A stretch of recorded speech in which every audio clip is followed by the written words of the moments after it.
ask me why I'm not into the playoffs this weekend? I'm sorry. I'm so busy covering the incredible hardcore news that I haven't even gotten into the 9th planet that was discovered that they announced last week. And, of course, they discovered it a long time ago. They just got around to telling us. And there's a reason they didn't get around to telling us about it.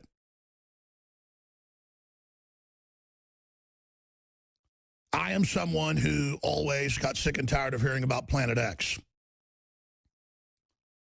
Because as long as I've been on the air, people are saying, it's coming next year, it's coming in 3 years, it's going to happen. The ancients said it comes through every 20,000 years in a different type of orbit that doesn't go in circles around the sun, but goes way out past the Kuiper Belt and comes in basically at an elliptical. And then I started reading deeper into this planet, and there it was, a 20,000-year deformed orbit going out into deep space, 10 times the size of the Earth. It is Planet X, folks. Isn't that just perfect that this would just show up while all this circus is going on? Now I want to be clear about this. It fits the bill of Planet X. They're probably 50, 60, 100, 1,000, I don't know, Planet X's. They've already chronicled hundreds and hundreds of planetoids bigger than Pluto in the Kuiper Belt out past the former 9th planet, named after the god of the underworld. A fitting name. The Roman god of hell.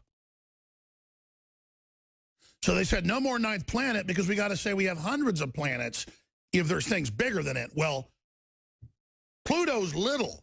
This sucker is gigantor.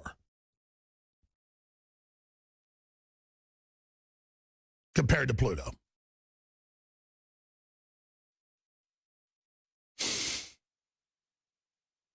They're in the news today, meteorologists talking about how the moon being full during the blizzard is going to make it worse, and it does. It affects space winds, winds of space, the sun, and a lot more. Why the full moon could make this weekend's blizzard more destructive. Who knows what this planet is going to do coming closer in to the solar system? Because here's the deal. It's been way out there for however long, and now they've tracked its course and think it's every 20,000 years, right out of what the ancient Babylonians and the Mayans and all these other cultures said this big planet comes through and that there's earthquakes and volcanoes and all hell breaks loose, and it comes through every 20,000 years, and then now here it comes. Now, I don't know if this is the one, because there's so many of them out there. Who knows what's out there? We're too busy looking at Hillary Clinton and going, I'm voting for her because she's a woman. Who cares? What I'm getting at is we don't have time for racism and sexism and all this fighting and all this garbage and all this divide and conquer when we have genetic engineering going on, splicing and mutating every species on the planet like something out of H.G. Wells' The Island of Dr. Moreau, squared. Planet X, they discovered it. 10 times bigger than Earth, the size of Neptune, a gas giant, with a 20,000-year orbit, exactly what a bunch of the ancients said. They said it when it comes back through, it causes massive catastrophes, volcanoes, you name it. By the way, Kit gave me a whole stack of articles about record volcanoes. I laid it somewhere, I think in there by the coffee pot. But I'm going to have to actually get to that halfway into the hour with Michael Schneider from the Economic Collapse blog and get his take on it. And here's the deal, folks. I don't want to say I'm eating my hat on this, but I've been very, very critical of the perennial books that have been coming out since the mid-'90s about Planet X is coming. It's a gas giant, 20,000-year elliptical orbit. You know, the Babylonians talked about it, the Zoroasters, the Mayans. I never said that I didn't think that there aren't a whole bunch of planets out there. They've proven there's hundreds of them that are out in the Kuiper Belt past Pluto.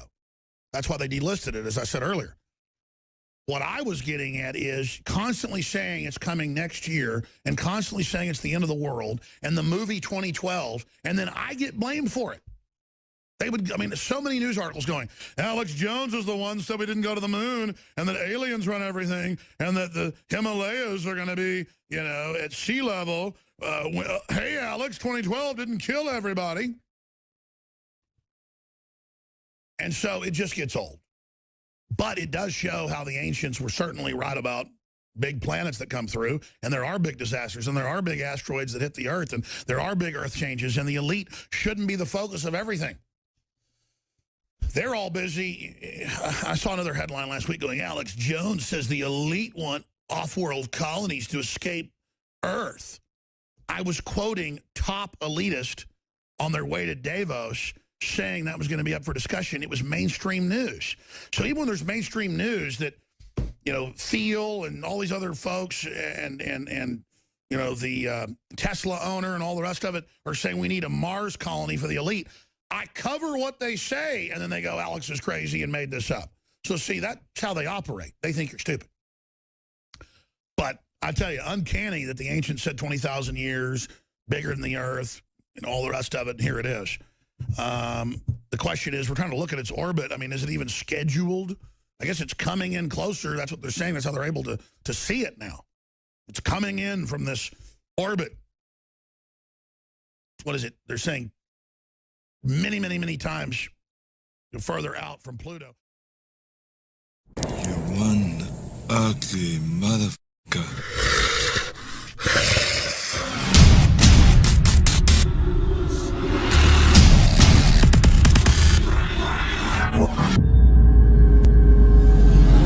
For all of recorded history, civilizations around the world praised the health benefits of silver. At InfoWars Life, our mission is to bring you the highest quality, purest, cleanest, effective colloidal silver on the market today for the lowest price available.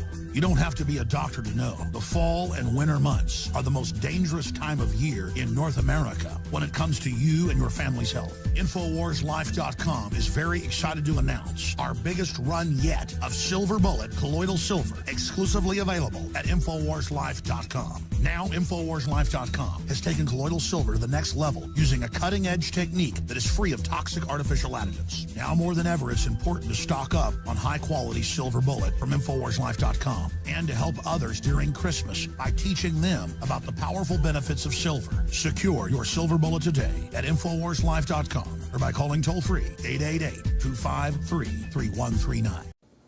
2 giant asteroids are coming our way right now, speeding through space at 43,000 miles an hour, and one of them is about 2.5 miles wide. It's believed to be the asteroid responsible for the first ever recorded meteorite crash that almost killed a woman 60 years ago. So to talk more about this, I'm being joined now by legal and media analyst Lionel. Lionel, my friend, for this segment, though, I'm going to call you my meteor analyst. So, all right. And the topics get meatier and meatier. Well, let's keep our space talk from last week going. Yeah, yes. We seldom hear about these giant space rocks. How come, and how dangerous might they actually be to us? Well, let's first of all look at the big picture here, the theme of this. From an eschatology point of view, the end of times. Think about this. This, theoretically, the asteroid, meteors, this huge collision, is what gave humankind its chance, our chance. So I find that fascinating. Number 2, I don't believe anything the government says about anything. Now, number 3, look at what's interesting about this. Let's assume that all of a sudden, and we talked about this last week, if all of a sudden people started looking elsewhere, where governments had to cooperate with other governments, where one government had to lend a hand, where all of a sudden these weird jurisdictional differences between us, this sense of nationalism, all gave way to this collective, we're all in this together, where kumbaya meets we are the world. This is a fascinating topic because what it does is it reminds us just how vulnerable we are, how we're just this little blue dot in the middle of nothing. That's true. That is a good point. And you know, as we discussed last week, I think a lot of people aren't aware that there are these joint coalitions that include countries like Chile and France and even some other NATO partners. But, you know, the U.S. is strangely left out. So I get why you may not believe anything that our government is telling us, especially when it comes from, you know, regarding space stuff. And what's also, I'm sorry. Yeah, go ahead, go ahead. What's also interesting, too, is that, you know, we love to talk about space, but from a very infantile, a juvenescent point of view. I mean, here we are, you know, Star Wars, and that's terrific. But when it comes to really understanding how this thing works, I mean, just think about this. Something that is 2 miles wide, colliding at enormous speeds.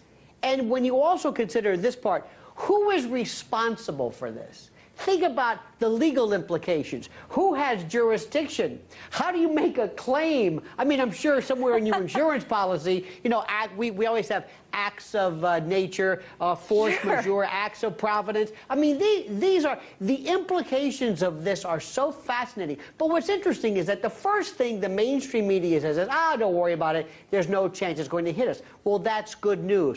But just think about this. When it comes to our ability to understand our position in the world, especially when it comes to space, it's hard to believe that we know less than we do this particular topic, because we have no idea of how this thing fits in. And let me also go back to the idea, especially every now and then we'll talk about evolution and creationism. Let me just remind folks, this is how humankind came about.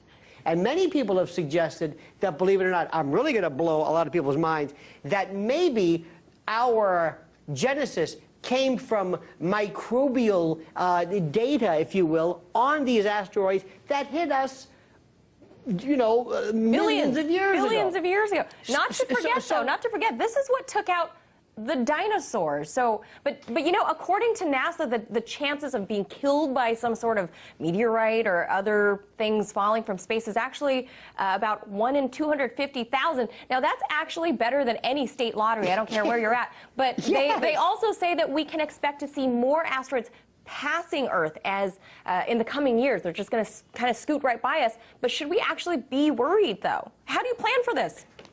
We don't get worried about stuff. We don't care about diet, health, politics, war. We don't care about cancer. Nothing bothers us. Nothing frightens us. Nothing. We will trivialize it. We will laugh about it. But what's also interesting is that one of these days, you know, there's part of me that thinks, Manila, that the governments are kind of acclimating us towards some big news. And as we said last week, one of these days, mark my words, and I hope to be on with you, when that contact is made, when you go to some anchor who looks ashen and pallid and says, ladies and gentlemen, we're not going to believe this, but we have made contact. And it's not an asteroid, it's not a meteor, it's even bigger. I hope you and I are definitely together. Oh. If and when that comes, you and me, Lionel, thank you so much for that. Thank you. That was legal and media analyst Lionel.